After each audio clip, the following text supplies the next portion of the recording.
تو یہ امیر اور غریب کی بات تو نہ ہوئی. غریب بھی اگر کوئی آ جائے, پتہ نہیں کہاں سے آئے اور کیسے آئے, کیا اس میں کوئی لیڈرشپ کوالٹی ہے, کوئی نظر بھی نہیں ہمیں تو غریب آتا جس میں کوئی لیڈرشپ کوالٹی ہو, یا میڈیا اس کو پروموٹ کر رہا ہو, یا اس کی قوت اتنی ہو کہ وہ قانون کے مطابق وہ پاور میں آ سکے. تو کہاں جائیں گے ہم؟ الیکشنز بھی آپ نے کہا فضول ہو گئے, کوز بھی فضول ہو گئے, پھر کہاں جائیں گے؟ کس طریقے کے ساتھ ہم اس ملک کو سنبھالیں گے؟ تو سوال یہ نہیں ہے کہ جی سارے ڈسکریڈٹ ہو گئے, مگر اب سوال یہ ہے کہ یہ ڈسکریڈٹڈ لوگ ہیں, ان میں سے کون سے لوگ ہیں جو اتنے زیادہ ڈسکریڈٹڈ نہیں ہیں, یا اسی کراپ میں سے کچھ لوگ, ہمیں کوئی ایسا راستہ ملے کہ یہ لوگ اکٹھے ہو کے اس ملک کو لیڈرشپ پرووائڈ کر سکے, اگر سنگلی نہیں تو کلیکٹیو لیڈرشپ بھی ہو جائے. مگر وہ بھی نظر نہیں آ رہی ہے ابھی. یہ ہماری بدقسمتی ہے. اور اگر آپ سب کو ریجیکٹ کرتے جائیں گے تو پھر تو سارے راستے بند ہوتے جائیں گے. راستے بند ہونا بری بات نہیں ہے اگر کوئی دوسرے راستے کھل رہے ہوں, مگر دوسرے راستے کھل نہیں رہے ہیں. آپ نے خود کہہ دیا کہ عدلیہ نے انصاف نہیں دیا, جنرلز نے حکومت ٹھیک نہیں کی, اور سیاستدان نے تو تباہی کر دی. پھر کہاں جائیں؟ سیٹھی صاحب روہیل صاحب ہیں ہمارے ساتھ راولپنڈی سے. السلام علیکم جی. السلام علیکم جناب. جی روہیل صاحب. سیٹھی صاحب السلام علیکم. السلام جی. یہ سر میں نے ایک عرض کرنی تھی آپ سے کہ یہ 16 جو ہمارے پنجابی بلوچوں نے مارے ہیں, اس کی آپ نے کبھی خبر دی ہے؟ کبھی میڈیا نے اس پہ انویسٹیگیشن ہوئی ہے؟ یہ سیاست سیاست سیاست آپ کی میں سنتا ہوں, بہت اچھی باتیں ہوتی ہیں, لیکن کبھی اس پہ بھی غور کریں. وہ پانی نہیں تھا, وہ خون ہی تھا, اور ہمارے پنجابی بھائیوں کا خون تھا. اس پہ کیا پیش رفت ہوئی ہے؟ پلیز تھوڑا سا بریف کر دیں. بڑی مہربانی, آپ نے ایک بہت ہی سینسٹیو اور ٹچی ایشو چھیڑا ہے. یہاں دو مسئلے ہیں. ایک یہ مسئلہ ہے کہ بلوچستان کے اندر ایک قوت پیدا ہو گئی ہے, انسریکشنری, آپ نے آپ کو انقلابی کہتے ہیں, اور وہ بلوچستان کو علیحدہ کرنا چاہتے ہیں پاکستان سے. اس میں نوجوان لوگ بھی ہیں, اس میں کبھی قبائل کے لوگ بھی ہیں, اور بڑی بڑی ٹرائبز کے لیڈرز بھی ہیں, اور کچھ لوگ باہر بھی بیٹھے ہیں, اور وہ اچھا خاصا نقصان پہنچا رہے ہیں ہماری سیکیورٹی فورسز کو بھی اور ایڈمنسٹریشن کو بھی. اور اب آخری سٹیج میں, یا اس سٹیج میں, وہ ایک ایتھنک کلینزنگ بھی کر رہے ہیں. وہ پنجابی سیٹلرز جو ان کو ٹارگٹ کر رہے ہیں. میری انفارمیشن کے مطابق کوئی 1 لاکھ سے زیادہ پنجابی سیٹلرز جو ہیں پچھلے 2 سال میں بلوچستان چھوڑ کے یہاں آ چکے ہیں, اور اب پتہ نہیں کتنے رہ گئے ہیں اور ان کی کیا صورتحال ہے.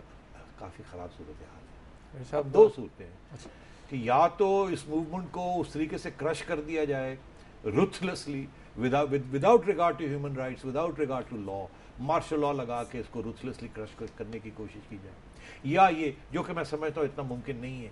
انڈینز نے کشمیریز کو کر کے دیکھا, وہ کامیاب نہیں ہو پائے, اور ہم بھی شاید کامیاب نہیں ہوں گے, اور شاید یہ راستہ بھی صحیح نہیں ہے. دوسرا یہ ہے کہ ان کو انکلوژن میں لایا جائے. ایک سسٹم ایسا یہاں بنایا جائے کہ پروونشل رائٹس ملیں, اور لوکل گورنمنٹس ہوں, اور لوگوں کے جو مسائل ہیں وہ لوکل لیول پہ حل ہوں. اور یہ جو سینٹرلائزڈ اسٹیٹ ہے, آپ نے دیکھا ہم نے لوکل باڈیز بھی کریٹ کیے مگر ان کو پاور نہیں دی, اور اب بھی ہم نے فیڈرل گورنمنٹ سے لے کے پروونشل گورنمنٹ کو پاور دے دی, اور چیف منسٹرز ایسے کر کے اس کی پاور کے اوپر بیٹھے ہوئے ہیں.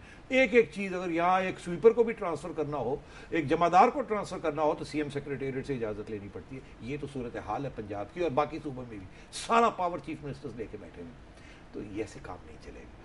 اسی لیے میں آپ سے کب سے یہ کہہ رہا ہوں, یہ بلوچستان کا مسئلہ is part of the bigger milieus of Pakistani society.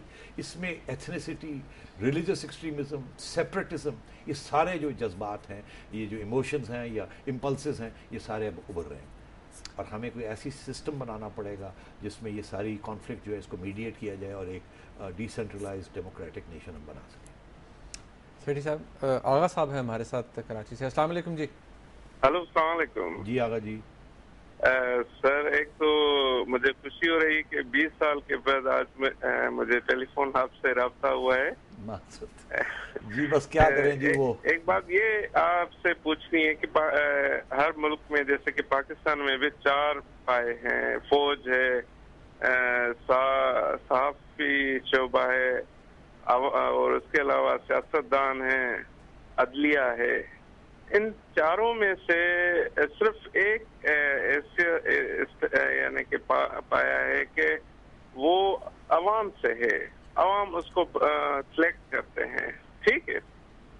لیکن حق صاحب نہ فوج لیا جاتا ہے، نہ عدلیہ کے لیا جاتا ہے، نہ صحافت کا لیا جاتا ہے.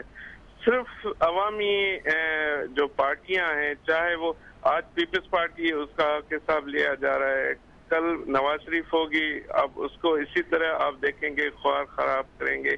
تو عوام کو جو پالیسی شروع سے ہے کہ یہاں یا تو بھٹو مقصد عوامی جمہوری ادارے ہیں یا غیر جمہوری ادارے ہیں، یعنی کہ جن کو آپ ایجنسیز کہتے ہیں. ایجنسیز کی ہمیشہ حکمرانی رہتی ہے. اگر حکمرانی نہیں معذرت رہتی چاہتا تو ہوں، ان کی ٹائم فل بہت تھوڑا ہے، فوکس. کچھ سوال کر لیجیے جس کا شاید میں جواب دے سکوں، کیونکہ ٹائم اب ختم رہ گیا، 30 سیکنڈز رہ گئے. لائن کٹ گئی. آپ مجھے میں مطلب ہے کہ سوال تو آیا نہیں، آپ اپنے خیالات کا اظہار کر رہے تھے. میرا خیال ہے سب ہم آپ سے اگری کرتے ہیں کہ یہ مشکلات ہیں اور یہ ہمارے فیلیئرز ہیں. کہاں جانا ہے، کیسے جانا ہے، یہ گفتگو جاری رہنی چاہیے، ڈسکشن ہونی چاہیے. ہمیں ریفارم کا ایک ایجنڈا بنانا چاہیے. میں نے پچھلے پروگرام میں کہا سولوشنز چاہیے. ہمارے ایک دوست ہیں، انہوں نے کہا یار میرے گھر آؤ، میرے پاس کھانا کھاؤ، میرے پاس ساری سولوشنز ہیں. تو میں ان کے پاس سننے گیا. سولوشنز بالکل ہیں ان کے پاس، جیسے آپ کے پاس ہے ان کے پاس بھی سولوشنز ہے. یہ کرے یہ کرے یہ کرے. سوال یہ کھڑا ہوتا ہے کیسے کرے، کون کرے گا، اور وہ جواب ہی نہیں ہمارے پاس. اور اگر جواب ہے تو وہ اتنا آئیڈیلسٹک قسم کا جواب ہے کہ وہ امپلیمنٹ ہی نہیں ہو سکتا.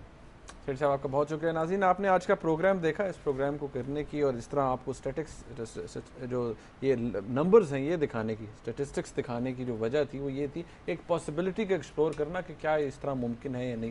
ہم بالکل نہیں کہہ رہے اور نہ یہ تجزیے کے اندر بھی بات سامنے آئی کہ یہ ایسا ہوگا، مگر ہو سکتا ہے، اگر ہو سکتا ہے اور نہیں بھی ہو سکتا. یہ دونوں پاسبلٹیز ہیں یہاں پر. تو آج کے پروگرام کا فیڈ بیک ہمیں ضرور دیجیے گا. کل کا پروگرام بھی ضرور دیکھیے گا. دیکھنے کا بہت شکریہ. اللہ حافظ.